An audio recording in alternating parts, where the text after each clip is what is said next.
All right. Well, hey guys, I think we should go ahead and get into the meat and potatoes of this. There's definitely because we're running a little low on time. So, to kind of preface it about what we're talking about, so Comicon and cons like this, it's always been like really great fan events, and we do press and stuff around games, but folks like you buy our games, support us, even in the off years where we're not shipping. DAI is doing their thing this year. You guys still come line up for our panels, and so we like to showcase stuff to the fans first before we do to anyone else, and we want to continue to kind of do that. BioWare as a whole, I think at this point we want to pull back the curtain a little bit on some work in progress stuff as we go through to give you guys some more insight into it.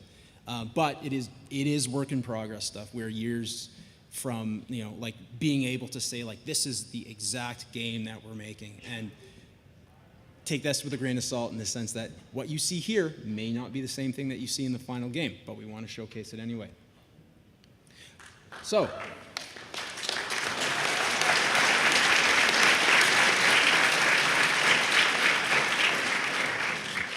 let us talk a little bit about the hero. Ooh. So here are our male and female heroes that we've been working on. You can see basically slight change in stature between both of them. You see the red and the blue. That's what we're thinking at for tintable options at this point in time. We haven't actually gone through an iconic color pass yet. But you'll notice there's a couple things that are key about this character. The helmet, glass helmet, exploration. Cloth. It's clearly not battle armor.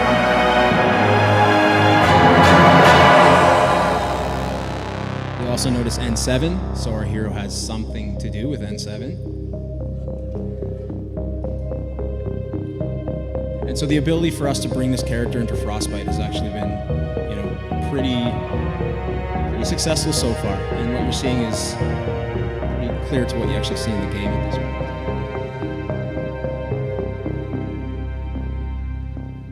I'll show you a turnaround for our male hero. So, as I kind of alluded to, it's a cloth-based kind of Under Armour there with armored pieces on top.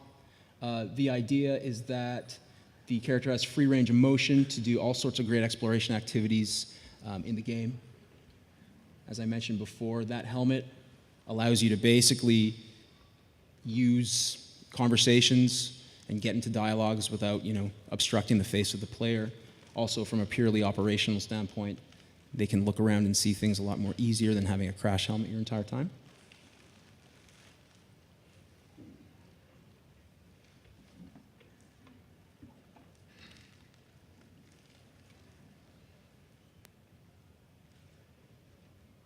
And here's the female, built at the same time, animated at the same time. So we're definitely working through the process together. Obviously, there's a helmet on both of them because we haven't yet got to the point we want to reveal faces. But the armor is pretty similar in terms of protection. It'll offer that environmental protection across whatever you might find. It's a little bit more slender on the female.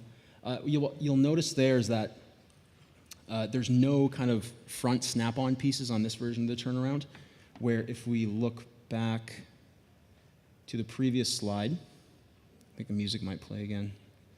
It's supposed to go backwards. You see the pieces that are kind of snapped onto the front. That's currently what we're thinking about in terms of customization options for gameplay, for aesthetic, things like that. The color of the lights, those kind of things, we're all thinking about customization options there. And then if we go back to the turnaround, you'll notice that that's the stuff that's missing. We're also working on an Under Armour system where these pieces themselves don't necessarily have to be on the player at all times. So the razor that we're using is maximum customization for your visual aesthetic. Carl, do you have anything to add about how it is bringing these folks to life? The character art team has been putting a lot of effort in making those armors as realistic as possible in the sense that they could actually be built. So that's why the Under Armour idea comes from.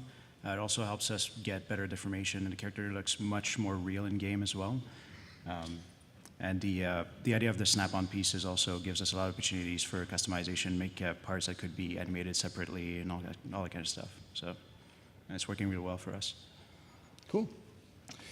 All right. So.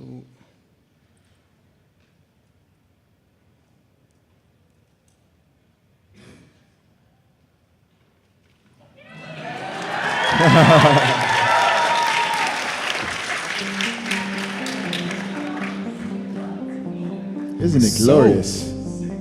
The Mako is back. Yeah.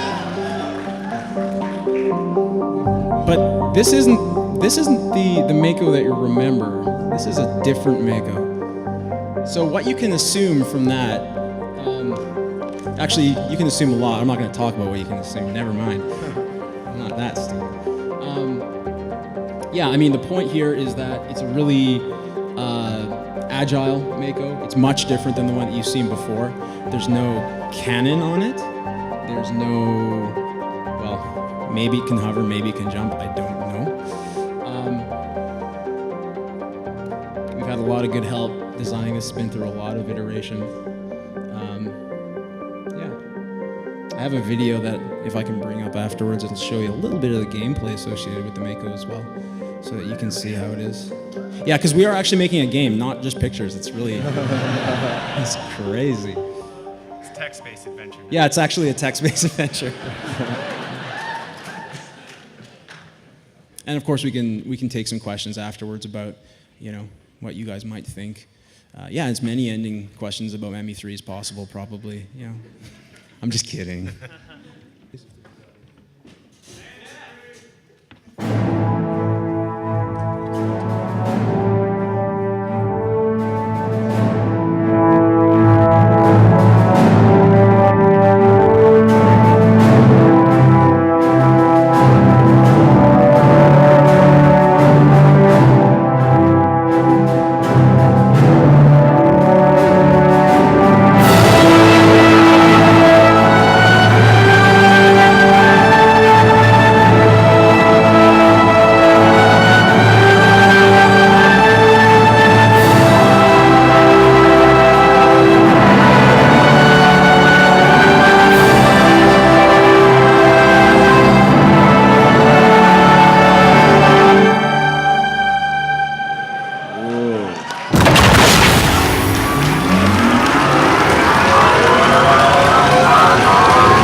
Got a little Mario Kart hop action there. Yeah.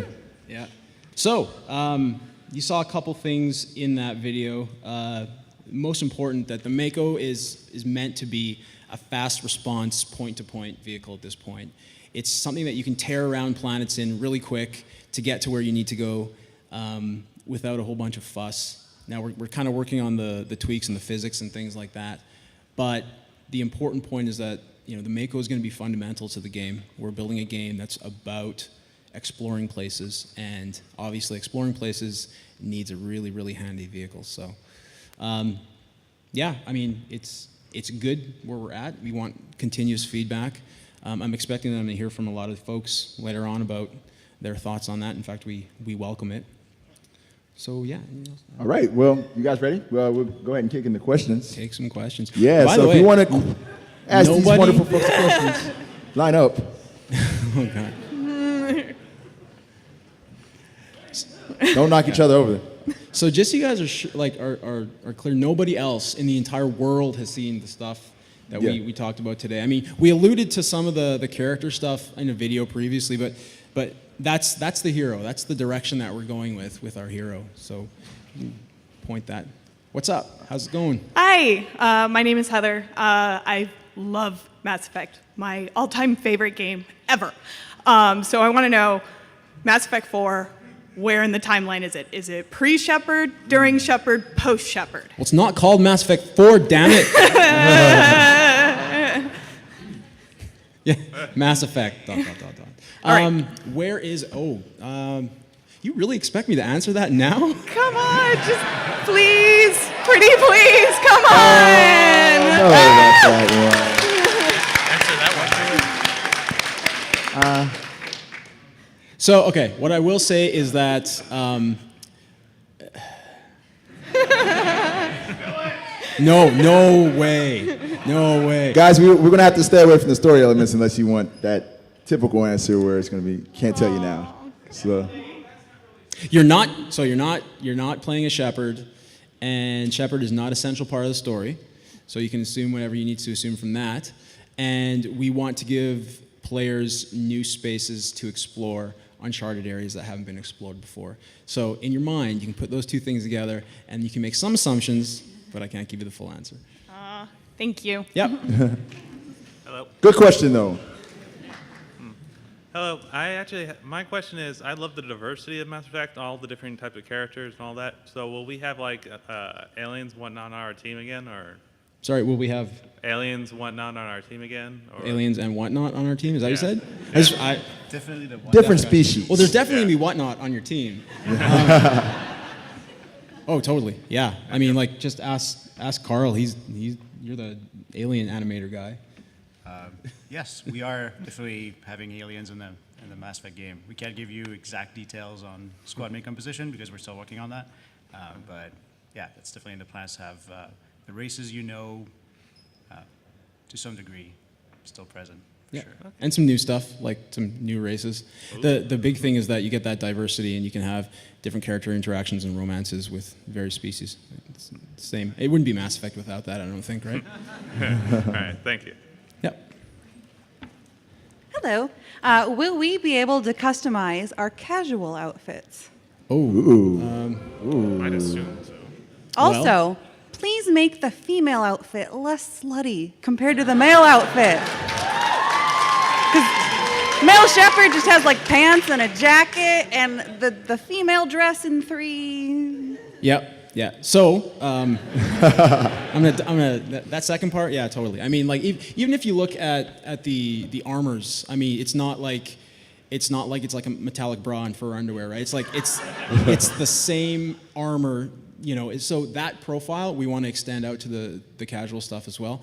And so the way that our character artists have been building things in layers and in steps. It's really unique because you can take some of those armor pieces off and then they can be your actual casual outfits without the armor pieces on them. And that level of customization applies to everything that you're wearing. So fundamentally, the character art team, a guy named Rod and, you know, Carl helps out with that kind of stuff. We really have built that from the ground up. So I think you'll be impressed when you actually see it. Cool.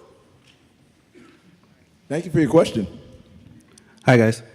Hey. I've been a big gaming fan a big gamer for 25 years, and I gotta say, Mass Effect is the greatest game I've ever played all time. Thanks. Right. Also, late 2011, my father passed away, and I was going through a divorce, and your Mass Effect 3 helped me get through the hardest time of my life, and I thank you guys immensely. You can't believe it. I found the multiplayer part of the Mass Effect 3 to be the most pleasant I've ever played in the Mass Effect community, with all these people here that probably played it also. Is there any plan to add the player versus player, which I don't find as pleasant often in gaming because...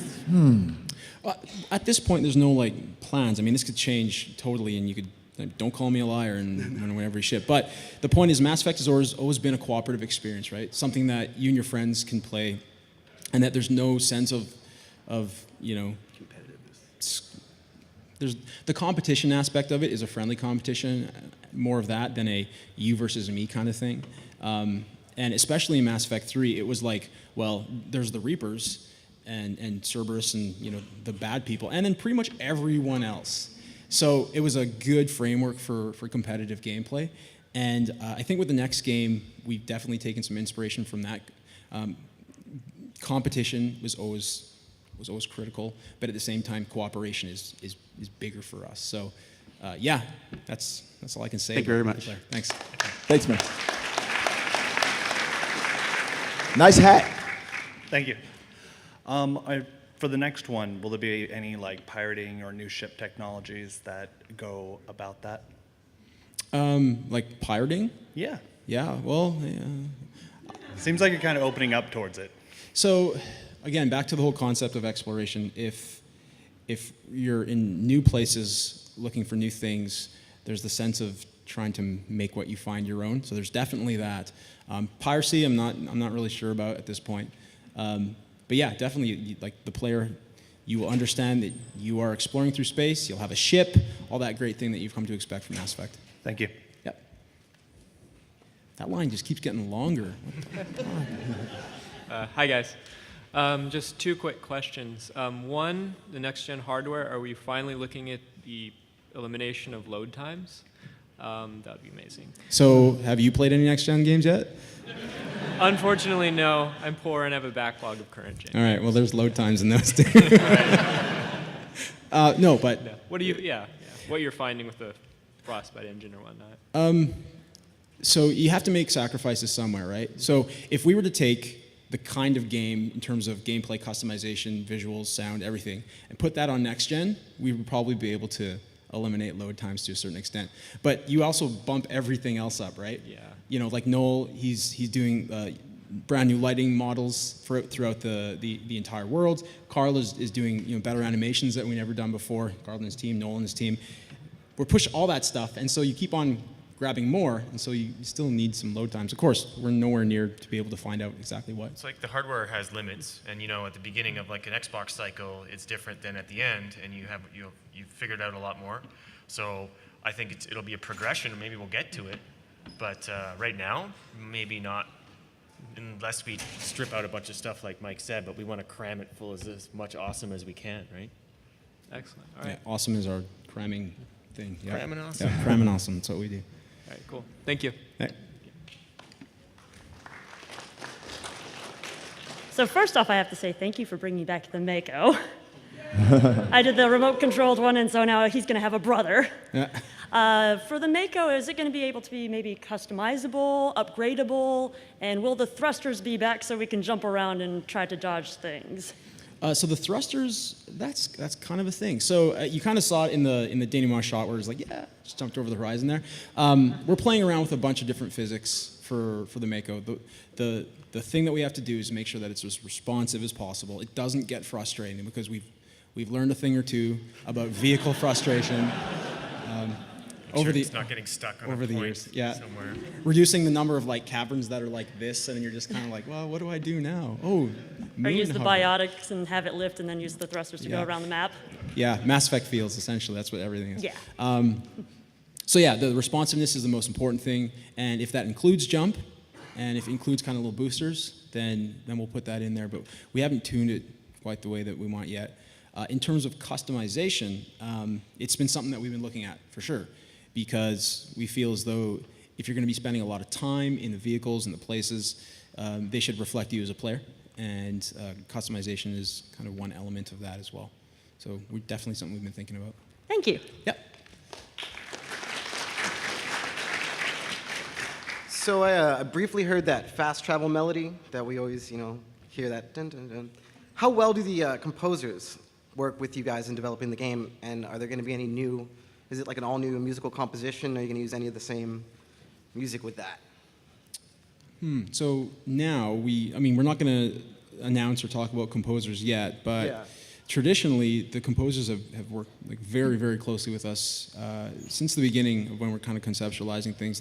They really help to drive some of the musical direction. So our audio director, Francois, he's already starting to talk to some composers, think about what magic that can add to some of the levels and some of the gameplay. So for sure.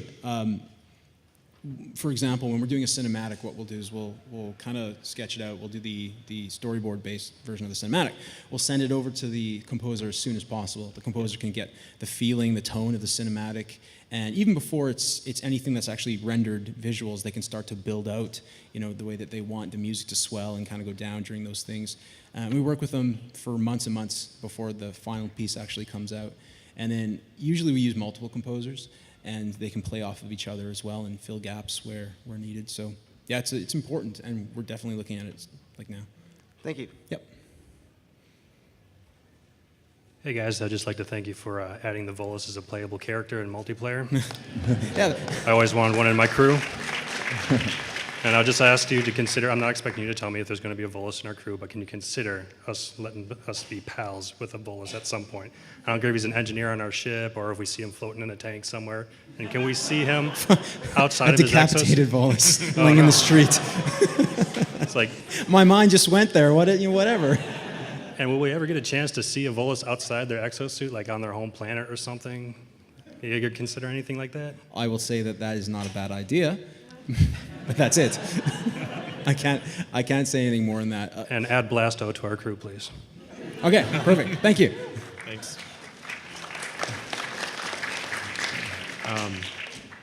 I'm Will Kaplan, and this is my favorite panel on the Citadel. My question is the protagonist strictly human, or could we potentially play as a Turian? So that's a big one. We haven't locked down specifics of that yet. What you did see up there was a human stature, human form.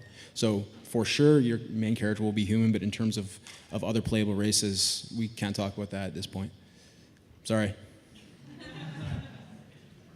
Hi, my name is Chris.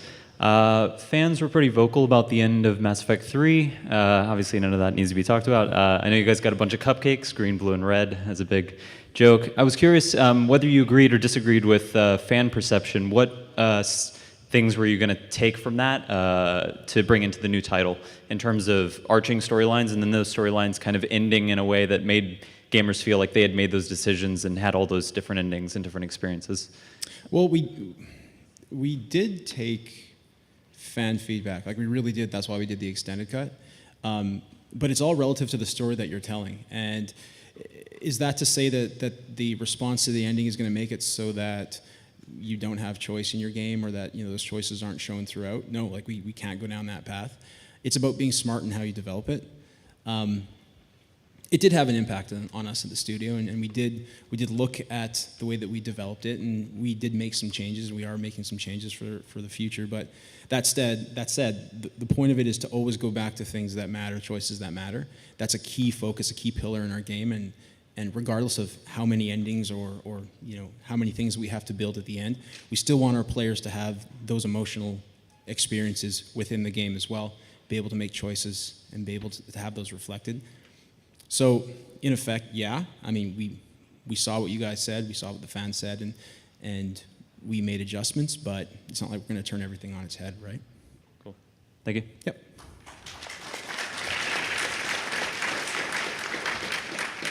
Hello.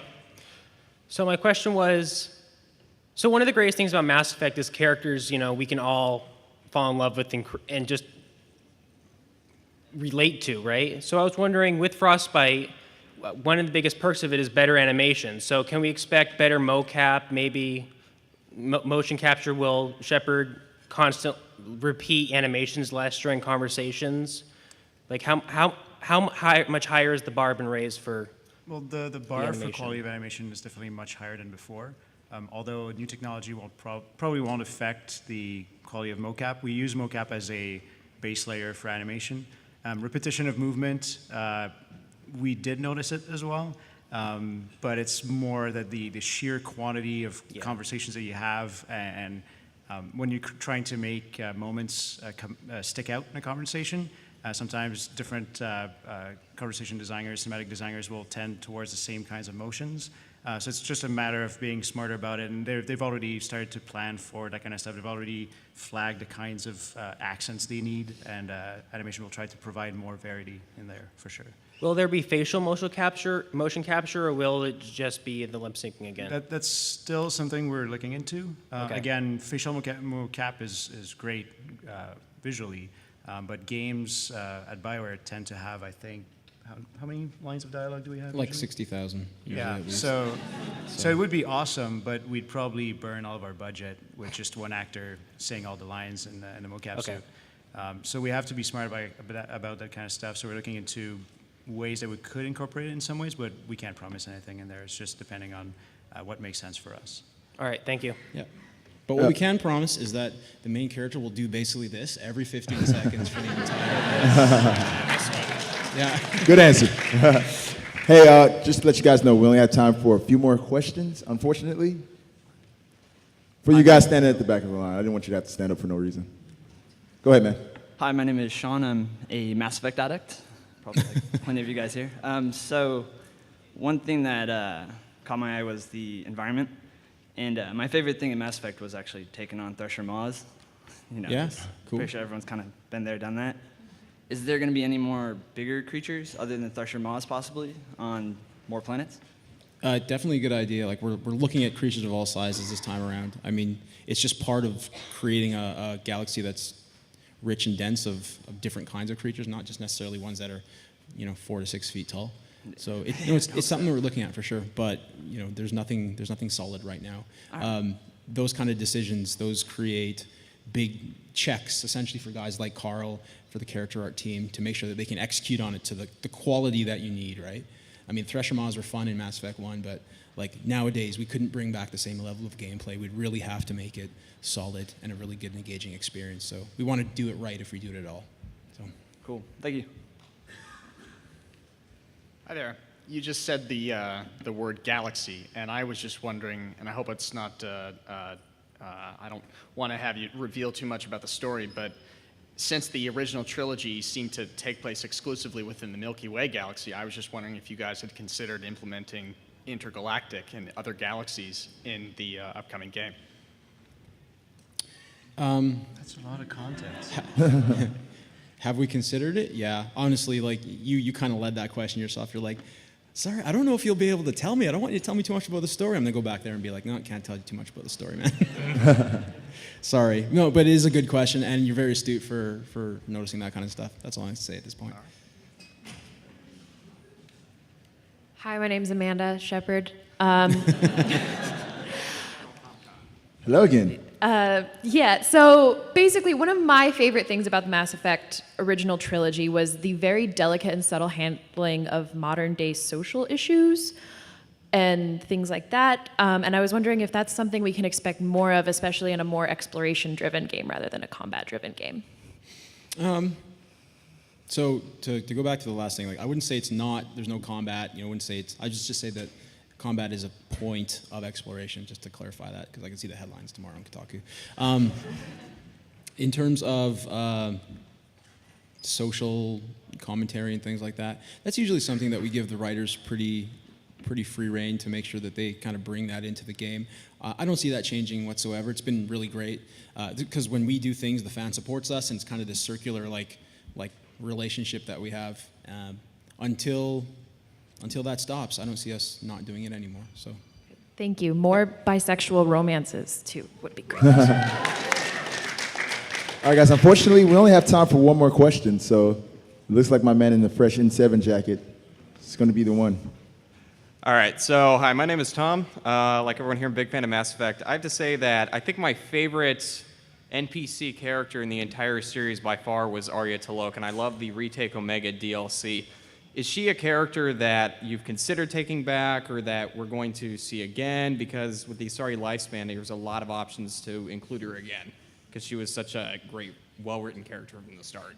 Yeah, that's a tough one. So first of all, the Omega DLC, that was like a BioWare Montreal joint. They did that themselves. So if you liked it, that's good. That was really the opportunity for them to start building a lot of good content. And they obviously built a lot of stuff for ME3 as well, but they owned that one on their own. In terms of Arya and folks like that, we haven't decided.